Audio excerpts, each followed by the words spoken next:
ఈ వీడియో మొత్తం 2 minutes 59 seconds ఉంటుందన్నమాట. దీన్ని బట్టి మీకు అర్థమైపోయి ఉంటుంది నేను ఏ ఫీచర్ గురించి మాట్లాడుతున్నాను. ఇది మీరు అర్థం చేసుకొని కొన్ని పాయింట్స్ ఉన్నాయి అన్నమాట. ఇంటర్నల్ గా కొన్ని పాయింట్స్ వాళ్ళు చెప్పారు, అవి మీరు తెలుసుకోకపోతే చాలా డేంజర్ లో పడతారన్నమాట. 60 seconds వరకు ఉన్న ఒక వీడియోని వర్టికల్ గా మీరు రికార్డ్ చేస్తే దాన్ని షార్ట్ వీడియో అని చెప్తున్నాం అనమాట. సో ఇప్పుడు దాన్ని ఏం చేస్తున్నారంటే 1 minute ఉన్న వీడియోని 3 minutes వరకు ఎక్స్టెండ్ చేస్తున్నారు. సో మీ షార్ట్స్ ఇప్పుడు టెక్నికల్ గా మీరు 3 నిమిషాల వరకు రికార్డ్ చేసుకోవచ్చు అనమాట. ఇది అడ్వాంటేజా లేకపోతే మనకి ప్రాబ్లం అవుతుందా ఏంటని డీటెయిల్స్ కూడా మనం మాట్లాడదాము. అది ఎప్పటి నుంచి అంటే October 15th నుంచి. October 15th కన్నా ముందు మీరు ఏ వీడియో అప్లోడ్ చేసినా సరే ఇప్పుడు ఏదైతే రూల్స్ ఉన్నాయో మీరు 1 minute కన్నా ఎక్కువ పెడితే అది లాంగ్ ఫామ్ వీడియోనే. అది వర్టికల్గా పెట్టినా అడ్డంగా పెట్టినా ఎలా పెట్టినా సరే ఇది లాంగ్ ఫామ్ వీడియోనే ఇప్పుడున్న రూల్స్ ప్రకారం. October 15th వరకు సేమ్ రూల్స్ అనేవి కంటిన్యూ అవుతాయి. October 15th నుంచి మీరు ఏ వీడియోస్ అయితే పెడతారో అవి 1 minute కన్నా ఎక్కువ ఉండి వర్టికల్గా ఉంటే కనుక అది టెక్నికల్గా షార్ట్ ఫామ్ వీడియో అనమాట. 3 minutes లోపల ఉండాలి, అది రూల్ అనమాట.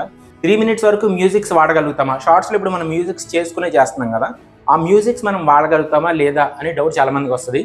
మనం 1 minute కన్నా ఎక్కువ వాడితే మ్యూజిక్లో కాపీరైటెడ్ మెటీరియల్ ఉంటే, ఇవన్నీ కాపీరైటెడ్ మెటీరియల్ అనమాట. మీరు వేరే వాళ్ళ సౌండ్ యూజ్ చేస్తున్నారంటే దాని కాపీరైట్ వేరే వాళ్ళ దగ్గర ఉంది, కాకపోతే షార్ట్స్లో మీరు యూజ్ చేసుకోవచ్చు అని చెప్పి మీకు మనీ కూడా ఇస్తున్నారనమాట.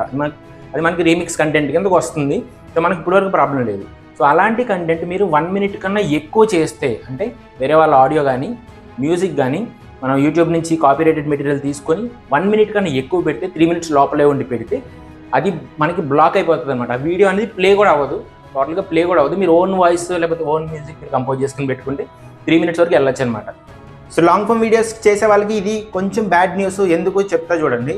ఇప్పుడు మీరు ఒక 3 minutes వీడియో చేశారు, దానికి యావరేజ్ వ్యూ డ్యూరేషన్ వచ్చి 1 minute 30 seconds వచ్చింది అనుకోండి. నిలువుగా తీశారు. చాలామంది ఏంటంటే అలవాట్లో మనం లాంగ్ ఫామ్ వీడియోస్ అయినా సరే నిలువుగా పెట్టేద్దాం అని చెప్పి అలా రికార్డ్ చేసుకోవడానికి ఈజీగా ఉంటుంది కాబట్టి అలా చేసుకుంటూ వెళ్ళిపోతారు అనమాట.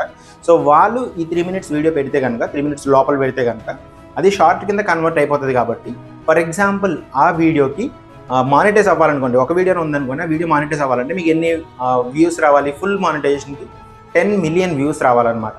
తెలుసు కదా, 1 కోటి వ్యూస్ అయితే రావాలి ఆ వీడియోకి. ఇప్పుడు అలా కాకుండా అదే లాంగ్ ఫామ్ వీడియో అయ్యింది అనుకోండి, ఫర్ ఎగ్జాంపుల్ షార్ట్స్ చేస్తున్నారు, అదే లాంగ్ ఫామ్ వీడియో ఫార్మాట్లో ఉండుంటే మీకు క్యాలిక్యులేట్ చేసుకోండి. యావరేజ్ డ్యూరేషన్ ఒక 1 minute 30 seconds వచ్చింది అనుకోండి, అంటే 90 seconds యావరేజ్ డ్యూరేషన్ వస్తే దానికి 1,60,000 వ్యూస్ వస్తే 1,60,000 వ్యూస్ వస్తే మీకు 4,000 వాచ్ అవర్స్ అనేవి ఫిల్ అయిపోతాయి అనమాట.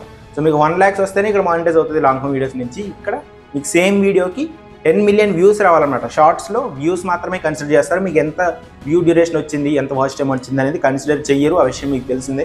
సో ఇప్పుడు టెక్నికల్గా ఇలాంటి వర్టికల్ వీడియోస్ 3 minutes లోపల చేసే వాళ్ళు ఎవరైతే ఉన్నారో ఇంతకుముందు వాళ్ళకి మానిటైజ్ అయిపోయేది, ఇక్కడ నుంచి మానిటైజ్ అవ్వదన్నమాట. సో మీరు షార్ట్స్ చేస్తున్నారా, లాంగ్ ఫామ్ వీడియోస్ చేస్తున్నారా అనే దానికి ఆస్పెక్ట్ రేషియో బాగా క్లియర్గా ఉండేలా చూసుకోండి. అడ్డంగా తీస్తే అది ఎంత డ్యూరేషన్ ఉన్నా పర్లేదు, 10 seconds 20 seconds 30 seconds 1 minute 2 minutes 3 minutes 10 minutes ఇంకా ఎక్కువైనా సరే అడ్డంగా ఏది రికార్డ్ చేసినా అది లాంగ్ ఫామ్ వీడియో మాత్రమే. అదే వర్టికల్గా అనుకోండి, మీరు 3 minutes వరకు వర్టికల్గా చేస్తే అది షార్ట్ ఫామ్ వీడియో అవుతుంది. 3 minutes కన్నా ఎక్కువ చేస్తే మళ్ళీ లాంగ్ ఫామ్ వీడియోలోకి వెళ్ళిపోతుంది, వర్టికల్ కానీ స్క్వేర్ కానీ. మీకు డీటెయిల్స్ నచ్చాయనుకుంటున్నాను. ఖచ్చితంగా సబ్స్క్రైబ్ చేయండి కొత్తగా చూస్తున్న వాళ్ళు. మరి నేను జెన్యూన్ ఇన్ఫర్మేషన్ ఆర్గానిక్గా మీ ఛానల్స్ని గ్రో చేసుకోవడానికి, మీకు కావాల్సిన స్కిల్ సెట్ ఇంప్రూవ్ చేసుకోవడానికి ఈ ఛానల్ మీకు హెల్ప్ చేస్తుంది. నా సపోర్ట్ కొత్త క్రియేటర్స్కి ఆర్గానిక్గా గ్రో అవ్వాలనుకున్న వాళ్ళు ఖచ్చితంగా ఉంటుంది. అందరం కలిసి గ్రో అవుదాం. Thank you very much. By by.